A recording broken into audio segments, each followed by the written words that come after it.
it's Isabel here. If you're anything like me, you love houseplants. I love them for their tropical feeling, their unusual look, because I cannot grow them outside here.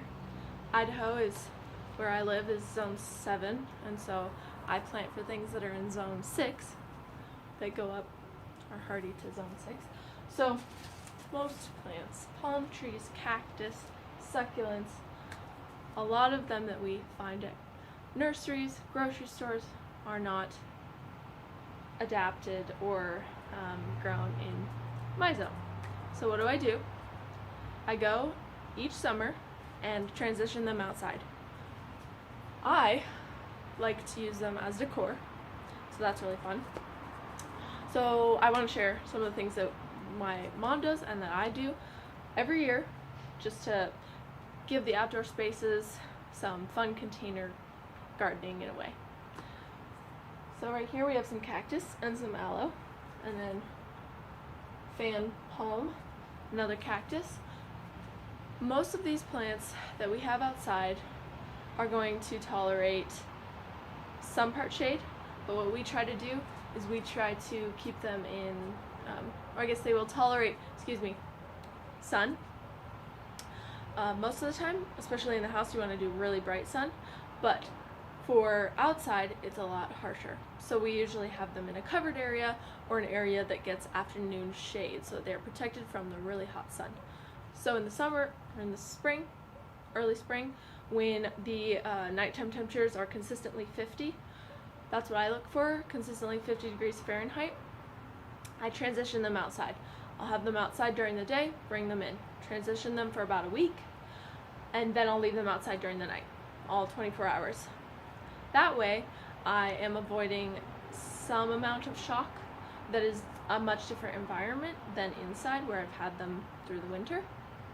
Usually they're going to get a lot more sunlight. So again, make sure you transition them in a shadier area.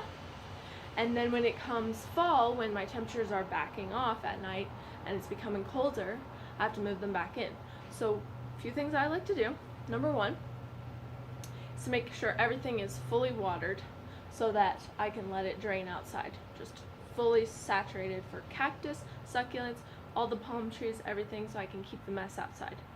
The second thing I like to do is make sure they're clean, so they don't have any pests that I'm bringing in, or spiders, or anything of that sort that potentially could spread inside the house. So I will treat them accordingly. And the third thing is, if I need to transplant them, I will do it now and then bring them inside, so that again I can keep the mess outside. It's a little bit easier. It's not impossible to repot inside, but I definitely want to do that. One of the pieces of the pest management puzzle is that I will wash the plant down with just a hose and a stream of water. This usually dusts them off. It also knocks off spider webs, and you're watering at the same time, getting them soaked. Then, once my plant is nice and clean, I'll bring it inside. Basically, I want to bring it into an area that is the lightest and brightest possible. You could do any kind of facing, sun-facing window, whatever you have, just try to make sure it's the brightest. If there's a fern or something that you've had outside in the shade, most likely it can handle a not direct light window, but a very bright window, indirect light. Everything else, I wouldn't worry about direct light. Cactus, succulents, palm trees, they seem to be fine in my house with several different facing windows. And that way, oh, almost forgot, most important part to me is when you are thinking about transitioning them outside, I mentioned this before, make sure your nighttime temperatures are consistently 50 or above, 50 degrees Fahrenheit or above, and then when I start bringing them in, I see the temperatures drop, and if they drop below 50, that's when I start transitioning things inside, working on that project. Because some plants can actually take colder than 50 degrees Fahrenheit, but part of that process, if you let it get colder, like banana trees for instance, they can handle less than 50 degrees Fahrenheit. But I don't want to stress the plant out.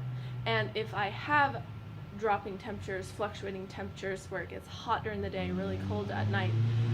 That's less consistent, which could lead to pest problems, lead to disease problems, lead to growth problems. And so I want to keep it really consistent, bring it inside. Most likely when I bring plants in, I might still have air conditioning on, so it can actually help them acclimate back into the indoors.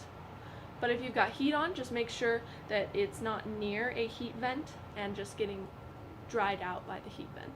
So hopefully that helps. Thanks for watching.